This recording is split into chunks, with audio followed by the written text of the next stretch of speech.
Breaking right now, Meghan Markle is locked in crisis talks to try and salvage her $100 million Netflix deal as her cookery show tanks. Hey everyone, welcome back to the channel. Today we're diving deep into some explosive royal news. Levin has just dropped a bombshell about Meghan Markle's secret memoir, and trust me, it's about to shake the monarchy to its core. Analysis from our royal mastermind, Levin, shortly. But first, let me take you through this reporting from Radar Online.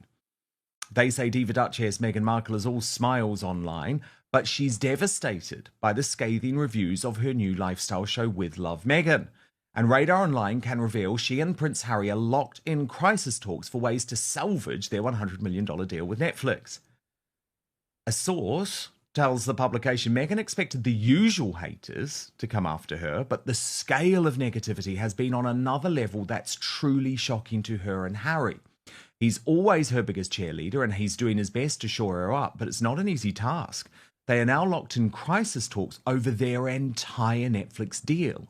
She really hoped to win people over this time, and she's still clinging to that dream, even though it's obvious that the knives are out on both sides of the pond and people are labeling the show unrelatable and boring.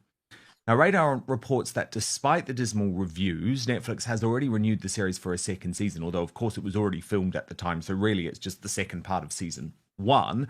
And their source says all hopes are riding on that, but there's a real worry at Netflix that people are only tuned in out of morbid curiosity, so the sequel is likely to be a total bust as well. And they report that if season 2 of her show tanks, insiders are now predicting Meghan will be tempted to pen, oh goodness, this is the bad news for King Charles and Prince William, a money-minting memoir. Levin, of course they're in crisis talks because you can't save this show, can you? I mean, the interest was high because there was hate watching going on, but it's utterly plummeted. Look at that chart. Wow. Yes. That looks terrible, doesn't it? Yeah, as bad as the show. Yes. So what's she going to do here? Because I don't see how she can turn it around with Netflix. Can you? No, I don't think she can. I think she'll try and offer them other things. She'll try and offer something royal, I expect, where she can punish anybody that she wants to and comes up with all sorts of stories. But I can't see that they will go ahead with anything else because she's very difficult to work with as well. She doesn't listen and she won't do what they tell her or, work together with somebody. And so it's very difficult. I think they'd be fed up with her, actually, because the public have really turned. And I think particularly in America, you're either popular or people just not interested anymore. You're out of the means of people who want to talk to you. We're talking planned attacks on Catherine, the Duchess of Cambridge, and King Charles himself. You do not want to miss this. So, what exactly did Levin reveal? Meghan Markle is reportedly gearing up to release a memoir that's not just any tell-all. And the thing is, Angela, I unfortunately believe this reporting is right in terms of the fact that she's going to be tempted to pen a money-minting memoir. We know that Vanity Fair reported that what we were saying for some time is true, that she's touting this post-divorce book, which is totally sick when you're in the middle of a marriage. I mean, honestly, I cannot even get my head around that. But she may well have to bring it forward. And you remember, Angela, in the late Queen Elizabeth II's dying days, Meghan Markle threatened in her now infamous interview with The Cut that she did have diaries during her time at Buckingham Palace. And the suggestion was, haven't signed any NDA. This could all be coming out. And I think it will come out because at the end of the day, she has turned herself into the moneymaker in the relationship. Harry is now a full-time philanthropist, although that is not going well at all. And so probably the book will come, and it might come before the divorce, is my prediction now. Well, I'm not so sure about that with the book because most people won't believe a word she said. I mean, she's actually told untruths for so long now, and been only want to be really nasty and make herself one that's always damaged or hurt what she's had to deal with. I just don't think people will agree with that. I think people have absolutely had enough with it, that she had a wonderful opportunity. She had loads of money. She had a man she said she loved. And yet she is moaning and groaning.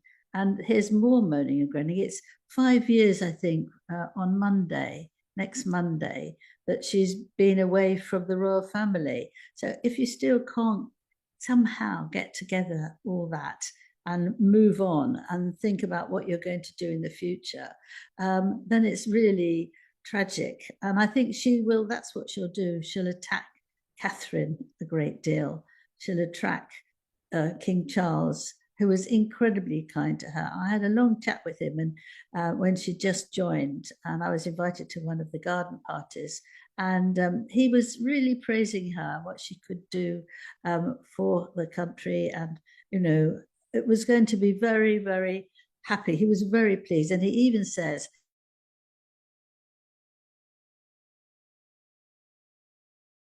and as a joke, I thought it was very funny, and I thought that's saying that he's very open-minded to that.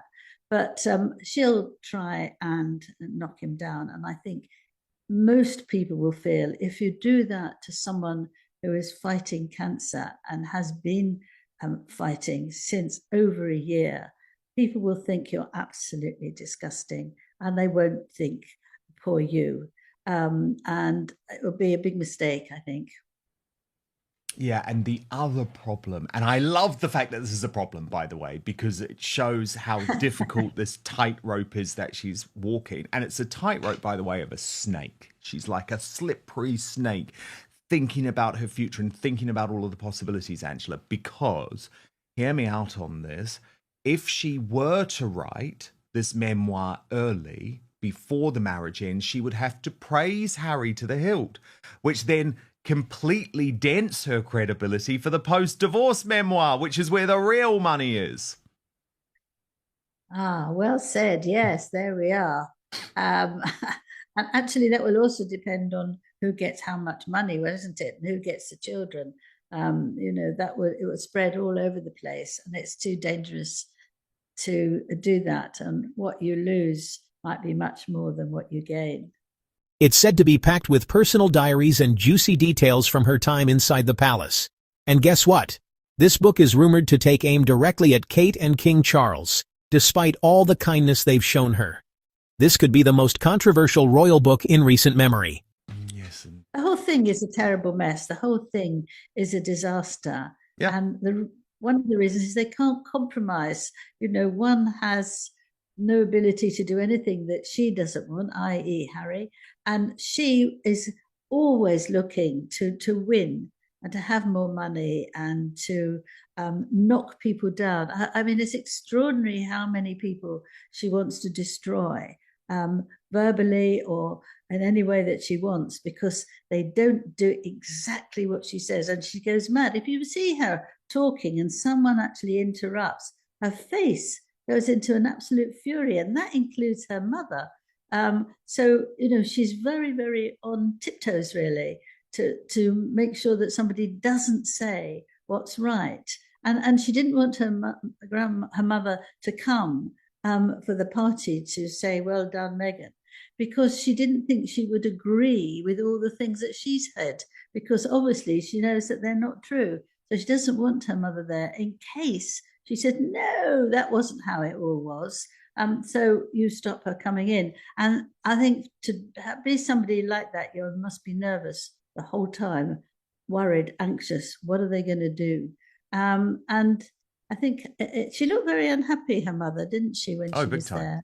Big time. Yes. Angela, there was another crazy moment this week, which again, a lot of people are reading into being a real dig at Harry and Meghan from one of the people who had at least formerly been one of their best friends in Hollywood. Now, this is Courtney Cox, the Friends actress, very, very famous. But you'll remember in Spare, Harry really threw Courtney Cox under the bus because in one of his admissions of illegal drug use, it was talking about the fact, I think, that it was mushrooms or something like that being handed out when he was staying at Courtney Cox's house. Now she's made a video with a guy who's a bit of a social media sensation, chef called Aria Hungry. And a lot of people are saying, Angela, that effectively this is her ripping the piss out of With Love Meghan. Watch.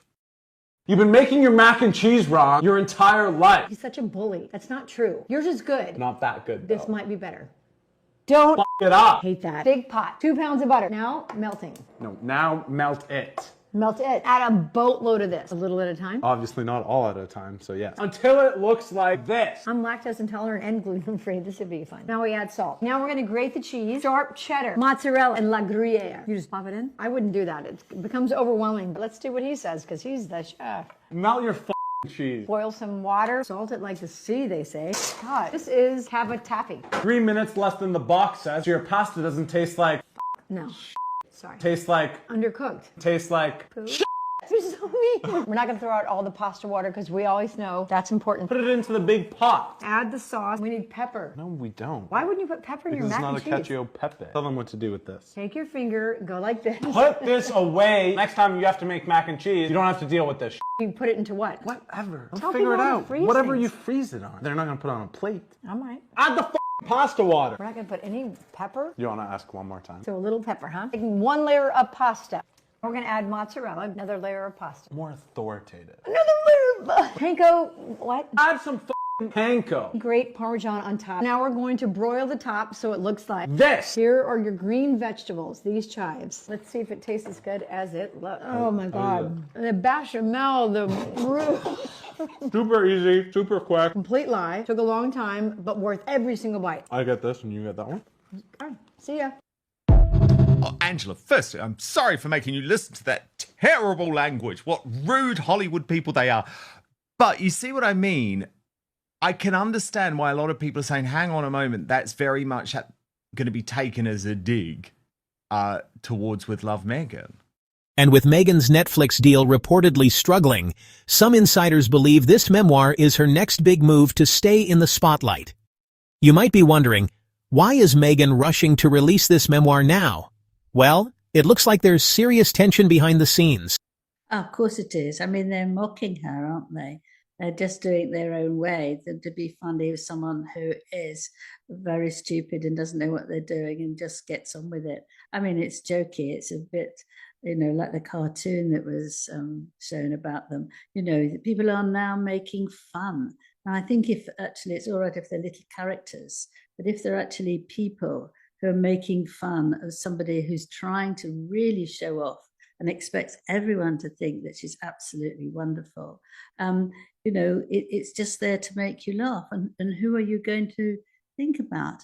I mean, just here, I can just say that Meghan, to my surprise, I read today in People that Meghan has her own private chef.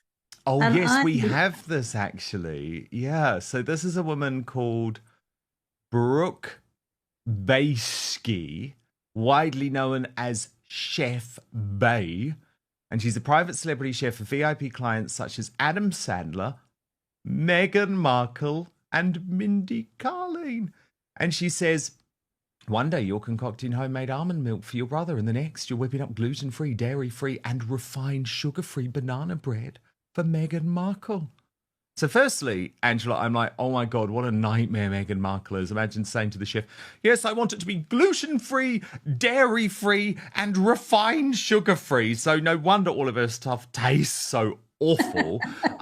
That's my first point. Second point is, come on, she's got a private chef making her banana bread, which means that Meghan is clearly not making it herself, right? Yeah, I got quite a shock about that because so one of the things she said she's really good at making banana cake and doing all sorts of things with banana. And if you remember when they went away to Australia, I think it was, and she made sure that all her staff cooked a banana bread every night for the people that she wanted to give it to, quite a lot. She pretended she did the load but she didn't because the staff had to do it, which was one of the reasons they were fed up with her. But also, she would be ringing them at 3 o'clock in the morning, 4 o'clock in the morning. Let me taste what you've made, and they tasted. Oh, this is awful. You have to do it again. So she made them do masses of banana bread, and so it's very funny when she actually. Well, it's sort of funny in a nasty way, really. When she discovers, when we discover that she's got a cook who's going to do that all for her. What's she going to do? So there's a factory that's going to doing all the jam for her, and it's supposed to be just on any old shop. It's not going to be just special for her. So all these things she's being so proud of and that everybody's got to look up to don't exist. So maybe that'll be with her book, that she'll say all these things, but actually, without much interest or looking, you will see it doesn't make sense. No, none of it makes sense. Angela, you also have a theory after all of this week's drama involving the Centre Bali charity and Meghan Markle and Prince Harry. You have a theory that potentially Meghan actually has been wanting Harry to give up the charity in Africa. What have you been discovering on that front? With her lifestyle show flopping and Netflix reportedly panicking, the pressure is on Meghan to pivot fast. Angela Levin suggests Meghan wants to drop this memoir before her marriage with Prince Harry officially ends, so she can still paint Harry as the loving prince while simultaneously stirring the pot with the royals. Well, I think that she is on a sort of destroying route, and she wants to. She's now not friendly with his family. He now doesn't have much work to do, and that rather than encouraging him, she makes him feel that he's worthless, and she won't go to Sanderburg, and she doesn't want him to go either. And I think there's this terrible feeling of destruction, and that she wants him there, but she doesn't want him there if she's busy, so he has to go off somewhere. So she says he can come back, but she's actually manipulating him all the time, and I think that she doesn't want him there. Otherwise, she would have gone over there. She would have behaved very nicely, and she would have helped him. But the fact that she's not doing that and making him, and he's feeling worse and worse, and she's feeling worse and worse in her own way, that it's very worrying, actually. And without this, perhaps Invictus Games will also get fed up, because I do know in Canada, which is the one just finished in the last autumn, that they were furious by the way she took over and does the speeches and makes Harry look ridiculous. They don't like it. They don't want her there, but she hangs on because she wants it. She seems not to be able to bear him doing something really good, because she will have to do it even better. I know, Angela, it hasn't got easier politically for Prince Harry or Meghan Markle this week, though. The Republican Senator Mike Lee, and I love this guy, his account on X is based Mike Lee. And he's actually become the first senator. I know there have been congressmen, but he's become the first senator to publicly call for Prince Harry's deportation. And he simply posted in 3 words the devastating line, "Let's deport him." And of course, the Heritage Foundation's fight to reveal whether Prince Harry lied on his immigration records is not over. And it's just interesting, isn't it, that there might be a bit of a head of steam building up on the American right over this issue. What did you make of it? Yes, I think so. But actually, I found that Mike Lee didn't impress me very much, because his reason for saying so was because King George hated people going right back to very early on, and that the will of American voters, he didn't care a thing about it. And so he then says, let's deport him. But I think he was going back to 2 or 3 King George, before Prince Charles, now king, was even born. So I think that I don't see that what King George III did makes much saying for Yeah, what's happening now. I mean, it's effectively, isn't it? Because King George III was on the throne until 1820, so at Yeah, the you time know. of the American War of Independence. So he's making a point, isn't he? Which is that, Harry, you don't come over here. We fought this war against you in the 1800s. You don't come over here and tell us to get rid of our guns and get rid of our First Amendment. So that's, I think, why he raised King George III. Yeah. But yeah, A bit of a joke. I hear what you're saying. But Yeah. he's I think making a point that will go down very well with the MAGA Republicans, put it that way. And also this week, Angela, growing fears over the commitments of King Charles, because the Sun reported that he's actually been doing so many engagements, even though he's continuing this cancer treatment. I think it was something like 10 engagements in 18 days.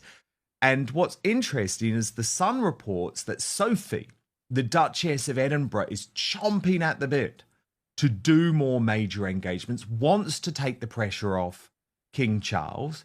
Surely that makes sense, right? Like, why not have Sophie do more? Yes, I think she is doing a lot more, actually. I couldn't quite understand this. I mean, she's now known as the royal family's secret weapon. Yes. And she goes to those things about gender equality, avoidable blindness, because her sister had very bad eyes when she was very little. And she goes to very, very difficult and dangerous countries, you know, Sudan, Baghdad, Congo, and she talked to them about being unfair to women and she must give them a chance. And she was even being hosted by European Parliament, which some people are very, very pleased about and think it's wonderful. And I think she is doing things that she really, really cares about. Maybe not the very best things, because I imagine that King Charles wants to hold on to those because he's waited so long to be king. But she's not left with nothing to do. I mean, she works much harder than she used to. And she's allowed to do all those things, especially for women, that she wants to do. And she's one of those people who, as she gets older, the more beautiful she gets. She's got that wonderful inside loveliness, I think. And I think she works very hard. And she's also brave, because if you go to these countries and you say, you know, you mustn't do that to women and you must, you know, be fair and honorable, you're risking your life. And so I don't think they're not, she's not getting enough. She also has to, you know, see her son, who's much younger than her daughter, who's living in doing a degree. So I'm not quite sure that, although she says she wants to do things, she just might not have enough time or enough energy. Of course, and she was a favourite of the late Queen Elizabeth II, Queen, a wasn't daughter, she? yes. Yeah. Queen felt that she was really a daughter, and she went to a church with her very, very often, and she saw her most days when she began to be really ill, because they lived very close, and so that she would go in and have a chat, and the Queen adored her, actually, very much, because she could relax with her. And she also knows, this is really important for the Queen, that she cared very much about the royal family and the country and the Commonwealth. And that's what really pleased her. And she worked very hard, but she may not have worked in the areas that they say that she wants. But I'm sure she's fine and she's enjoying it. And she's always smiling. She's never looking very cross or, you know, nobody's asking me to do anything. She doesn't moan. Talk about strategic timing. So, is Meghan Markle's secret memoir the royal bombshell we've all been waiting for? Or just another step in a messy saga that might ruin her image forever? Only time will tell. But one thing's for sure. The stakes are higher than ever, and the monarchy is watching closely. Drop your thoughts in the comments below. Do you think Meghan's memoir will be a hit or a total disaster? Thanks for watching. And if you enjoyed this breakdown, smash that like button and subscribe for more royal updates every week. See you next time.